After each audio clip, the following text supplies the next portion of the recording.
नमस्कार। आज हम एक ऐसे संत के जीवन की यात्रा पर निकलेंगे जिनके जीवन में सादगी और ज्ञान का एक अद्भुत संगम देखने को मिलता है। जी हाँ, हम बात कर रहे हैं प्रेमानंद जी महाराज की और उनके दिव्य मार्ग की। आइए इसे समझने की कोशिश करते हैं। उनकी पूरी आध्यात्मिक यात्रा और शिक्षाओं का जो सार है, वो शायद इसी एक वाक्य में छिपा है। सच्ची भक्ति तब शुरू होती है जब अहंकार समाप्त हो जाता है। सोचिए, कितना गहरा विचार है। ये सिर्फ एक कहावत नहीं है, बल्कि ये वो धुरी है जिसके चारों ओर उनका पूरा जीवन, उनकी पूरी साधना घूमती है। तो सवाल उठता है कि आखिर हैं कौन प्रेमानंद जी महाराज? देखिए, उन्हें वृंदावन के संत के रूप में जाना जाता है। एक ऐसी दुनिया में जो इतनी उलझी हुई है, इतनी जटिल है, उनका जीवन सादगी की एक जीती जागती मिसाल है।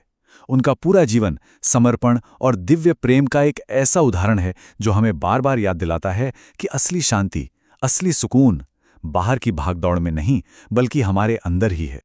अच्छा, तो उनकी ये यात्रा शुरू कहाँ से हुई? क्या ये कोई एक दिन में लिया गया फैसला था? बिल्कुल नहीं। इसकी जड़ें बहुत गहरी थीं। दुनियावी जिंदगी जीते हुए भी उनके अंदर एक अजीब सी बेचैनी थी। एक ऐसी पुकार थी अंदर से जो उन्हें सत्य की खोज की तरफ खींच रही थी। ये झुकाव असल में बचपन से ही दिखाई देने लगा था। जहां दूसरे बच्चे खेलकूद और चीजों में खुश होते थे, वहीं इनका मन भौतिक सुखों से, मतलब दुनियावी चीजों से हमेशा थोड़ा दूर रहता था। और जैसे जैसे वो बड़े हुए, युवावस्था में ये एहसास और गहरा होता गया। ये एक बेचैनी में बदल गया। सांसारिक सफलता नहीं, बल्कि सच क्या है, असली शांति क्या है, ये जानने की बेचैनी। और फिर बहुत ही कम उम्र में उन्होंने वो फैसला ले लिया जिसने उनकी जिंदगी की दिशा ही बदल दी, संन्यास। तो संन्यास का असल मतलब क्या है? क्या सिर्फ घर-बार छोड़ देना? नहीं, ये उससे कहीं ज्यादा बड़ा है।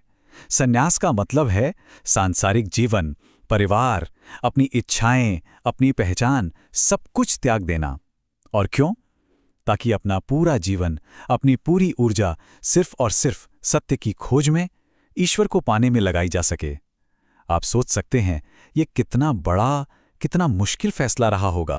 संन्यास लेने के बाद ही उनकी असली यात्रा यानी भक्ति का मार्ग शुरू हुआ। और ये कोई आसान रास्ता नहीं था। ये तपस्या और कड़े अनुशासन की मानो एक भट्टी से गुजरने जैसा था। यहीं पर उनके विश्वास की सबसे कठिन परीक्षा हुई और इसी आग में तपकर उनका संकल्प और भी ज्यादा मजबूत हो गया। उनकी तपस्या के वो साल हवा हवाई नहीं थे, बल्कि उनमें ठोस अभ्यास शामिल थे।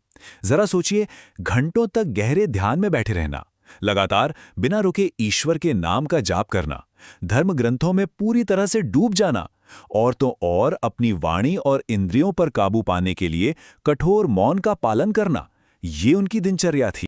और यहीं पर साफ दिखता है कि उनका रास्ता आम दुनिया के रास्ते से कितना अलग था। देखिए, एक तरफ है दुनिया की दौड़, पैसा, शोहरत, बड़ा पद, सफलता, और दूसरी तरफ थी उनकी खोज।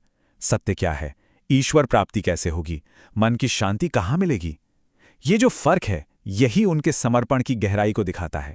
और फिर उनकी ये यात्रा उन्हें उस मंजिल पर ले आई जो उनका घर बन गई, वृंदावन। लेकिन उनके लिए वृंदावन सिर्फ एक शहर या एक तीर्थ स्थान नहीं था। नहीं, उनके लिए तो वृंदावन एक जीती जागती आध्यात्मिक चेतना है, श्री राधा रानी और भगवान कृष्ण की भूमि। बस यहीं आकर उनका जीवन और उनकी भक्ति पूरी तरह से एक हो गए।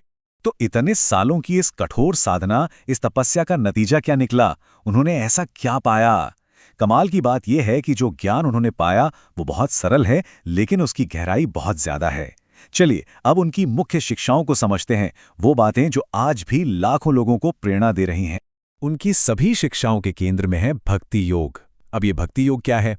अगर बहुत ही आसान शब्दों में समझें तो ये भक्ति यानी डिवोशन का रास्ता है।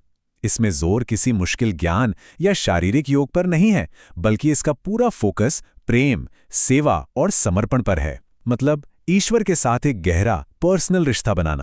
उनकी शिक्षाओं की खूबसूरती यही है कि ये बहुत ही प्रैक्टिकल हैं। कुछ मुख्य बातें हैं जिन पर वो हमेशा जोर देते हैं। पहली, भक्ति तभी शुरू होगी जब मैं यानी अहंकार खत्म होगा। दूसरी, मन को साफ करने का सबसे अच्छा तरीका है लगातार भगवान का नाम जपना। तीसरी, बिना किसी स्वार्थ की गई सेवा अपने आप में सबसे बड़ी पूजा है। और आखिरी, दुनिया में रहो, चीजों का इस्तेमाल करो, पर उनमें फंसो मत और एक डिसिप्लिन्ड जीवन जियो। और सच कहूं तो यही बात उन्हें सबसे खास बनाती है।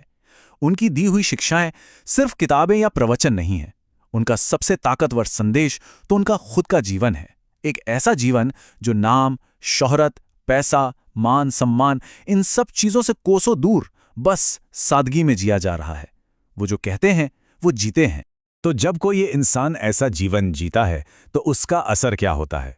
उनकी ये जो प्रेम की विरासत है वो आज हजारों लाखों लोगों के जीवन को छू रही है। चलिए देखते हैं कि उनके जीवन का, उनकी बातों का लोगों पर कैसा और कितना गहरा असर पड़ रहा है। और ये असर कोई सैद्धांतिक नहीं बल्कि बहुत ही वास्तविक है। जो लोग उनके दिखाए रास्ते पर चलने की कोशिश करते हैं वो बताते हैं कि उन्हें एक गहरी अंदरूनी शांति का अनुभव होता है। कई लोग भावनात्मक रूप से ठीक महसूस करते हैं, उनका विश्वास और भी पक्का हो जाता है। कुल मिलाकर उनके जीवन में एक सकारात्मक आध्यात्मिक बदलाव आता है। लेकिन इतना सब होने के बावजूद उनकी विनम्रता देखिए। जब भी कोई इन बदलावों का श्रेय उन्हें देना चाहता है तो वो तुरंत कहते हैं कि असली बदलाव मेरी वजह से नहीं, ईश्वर की कृपा से आता है।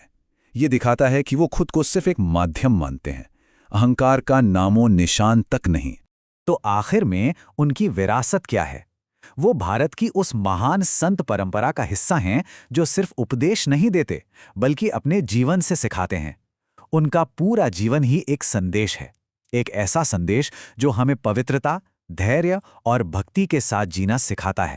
और उनका जीवन जाते जाते हमारे सामने एक बहुत बड़ा सवाल छोड़ जाता है। आज की इस दुनिया में जहां हर कोई हर पल कुछ पाने की, कुछ बनने की कोशिश में लगा है, सब कुछ ईश्वर पर छोड़ देने में, यानी कि पूरी तरह सरेंडर या समर्पण कर देने में आखिर क्या ताकत हो सकती है? ये एक सोचने वाली बात है।